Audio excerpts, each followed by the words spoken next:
Well guys, episode 12 of Juiced on the PS2 and also episode 2 or part 2 of the challenge series. So yeah, hope you guys have been enjoying the series so far. And the challenge series is a little bit boring, so I thought I would, do some Google surfing, or mainly Wikipedia surfing, and look up some, trivia and some sort of fun facts about Juiced on the PS2. So I thought I would share that with you guys. I'm going to go to a different screen so I can't see the preview, I can't see what's going on. But either way, we're reading a few forums here and stuff about Juiced. The first one I'm reading off is Wikipedia. I don't know if you can get plagiarism for this or not, but either way, we're going to read through it. If you guys want to, here's your reference. Type in Juiced PS2 Wikipedia, and it will come up. And this is basically what I'm reading the notes off. The only really piece of interesting trivia is that it was developed by THQ, but not originally. It was developed by Acclaim, who was the original publisher. They went bankrupt, so this delayed the release for Juiced. So THQ acquired the rights for it, which is great for them. Good for you, THQ. And really, from what I'm reading here, the game offers different modes, including career and arcade, that present the player with challenges of increasing difficulty. I mean, that's a lie. It's a pretty easy game. It went to number 1 in the United Kingdom for MCV sales charts, whatever that is. The first version sold 2.5 million units. So, judging by that, there's a demographic for this game. There's people watching the game, which is good. And I've just clicked back to the preview screen, and I've just watched, was it Vito? Absolutely ram into my bum hole as I was holding up Melody or Maria. Either way, I I just coming back to that, I must have slowed down so that somebody could catch up. And that ended up happening. I think I have to slow down again here because it's absolute chaos here. I end up nudging Amber forward. Oh no, I'm going to slow down again so that who's in sixth, so that Amber can catch up because she's spun out. What a crazy way she ended up resetting. And she's too dumb to overtake us. She had to go really slow around there. But anyway, we ended up, you know, passing. We ended up winning that race. That was crazy.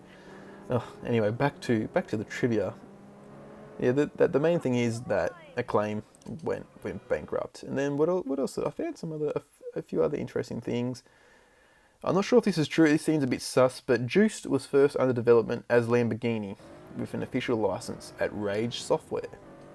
The game was to feature an entire range of Lamborghini cars, past and present, with help and assistance from Lamborghini's chief designers and technicians. Unfortunately, it was canned 6 weeks before release when the development studio collapsed. And so basically, it could have had some mad Lamborghini licensing, which is cool, but didn't end up getting that. But apparently, the game is a lot better. So I was reading an IGN review, and they played the Acclaim version of the game before THQ picked it up, and apparently it is quite terrible. So luckily we don't have that.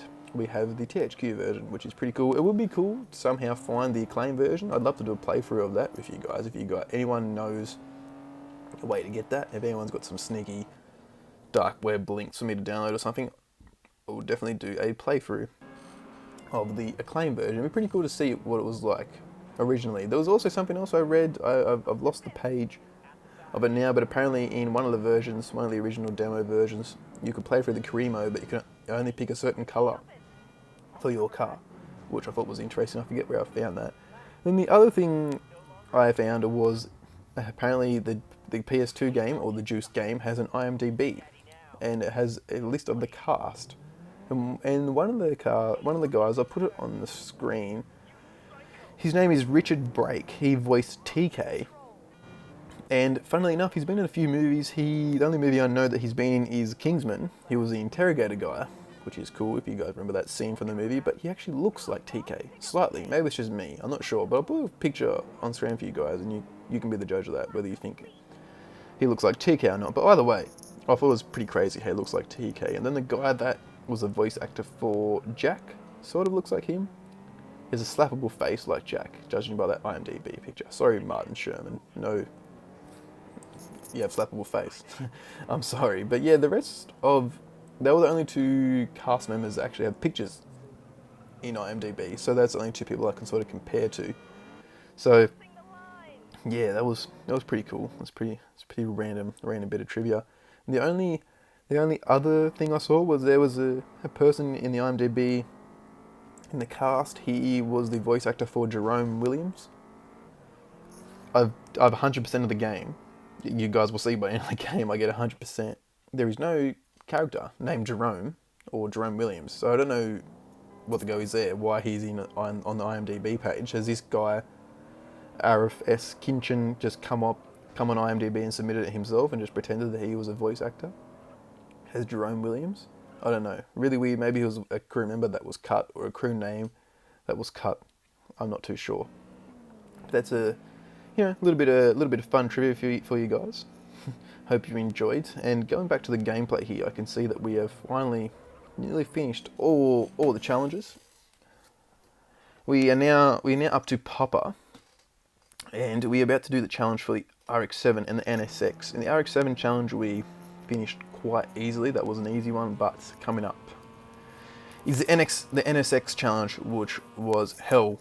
Go back and look at the start of the video and see how many times I've failed this challenge. There is 3 corners that are very hard to maintain the speed with the NSX, and all 3 corners are at the end of the lap, so you have to go through the entire lap before you get to these corners to try and pass them. It's this corner here, the second last one is hard, and the last one is definitely the hardest. I managed to do it.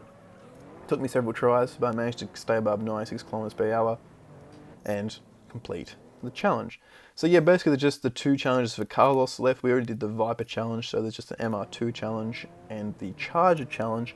After that, we've completed all the challenges, which means we're very close to 100%. We just have to do, I believe, another show-off, and that's it. With 100% of the game. So next episode, you will see us get to 100%. So stay tuned for that. If you watch it in the future, you can just watch it now. So yeah, either way, guys, I'll leave you with the rest of the gameplay. I hope you've been enjoying the series so far, and I hope you enjoyed that little bit of random trivia. You can look it up for yourself. Just type in Juice PS2, and that's all the info you can get. There's not much info on the game, which I thought was weird for a game that sold 2.5 million units. There's not much info at all on it. But either way, that's all I could find. So yeah, anyway, guys, hope you guys enjoy.